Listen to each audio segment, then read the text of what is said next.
আসসালামু আলাইকুম ওয়া রাহমাতুল্লাহি ওয়া বারাকাতুহু।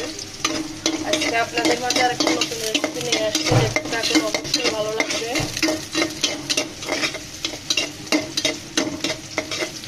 সম্পূর্ণ ভিডিও দেখাবো, একটু স্কিপ করবো না, প্লিজ দেখতে থাকুন, ভালো লাগবে। পেঁয়াজগুলো দেখুন আমি একটু ব্রাউন কালার করে নিয়েছি।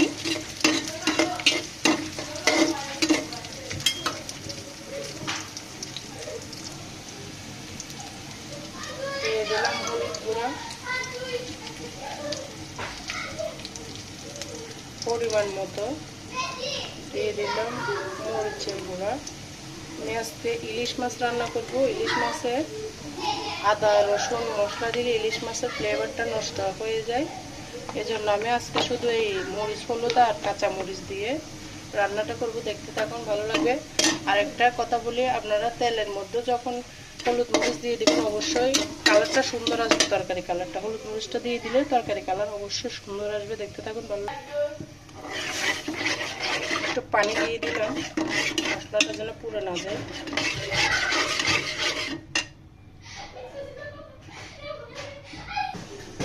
পরিমাণ মতো লবণ দিয়ে দিচ্ছি, লবণটা একটু কেটে নেব। ইলিশ মাছ আর বেগুন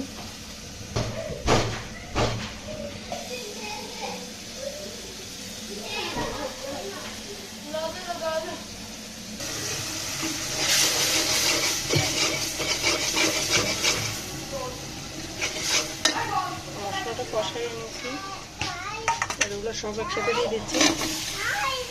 কারণ হচ্ছে নরম তরকারি, সিদ্ধ হয়ে যাবে একসাথে, একসাথে দিয়ে দিচ্ছি। এগুলো অফ ক্যামেরা এগুলো নেড়ে দিয়েছি, অল্প একটু পানি দিয়ে দিচ্ছি, গরম পানি।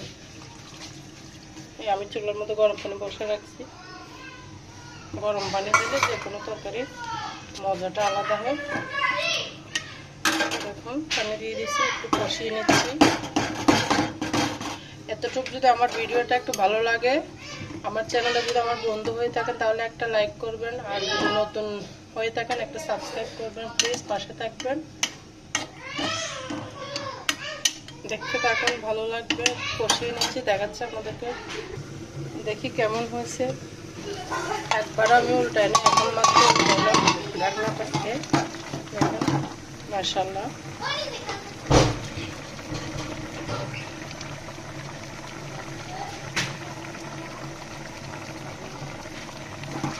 বেগুন একদম গলে গেছে, বেগুন আর মাছ একসাথে দিয়ে দিছি, কারণ এগুলো তো নরম তরকারি। বেগুন হয়ে গেছে, আমি একটু জোরের পানি দিয়ে দিব।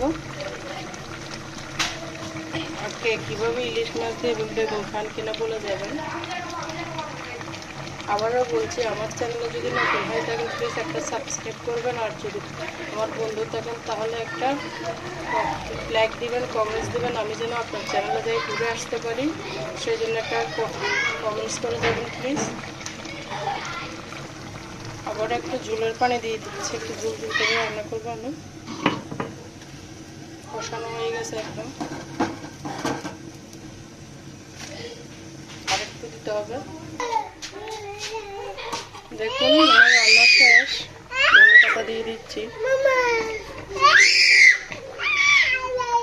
ভালো থাকবেন, সবার সুস্বাস্থ্য কামনা করে আমার জন্য দোয়া করবেন। আবারও বলছি, একটা লাইক দিবেন, সাবস্ক্রাইব করবেন, কমেন্টস করবেন। আসসালামু আলাইকুম, ভালো থাকবেন, আল্লাহ হাফেজ।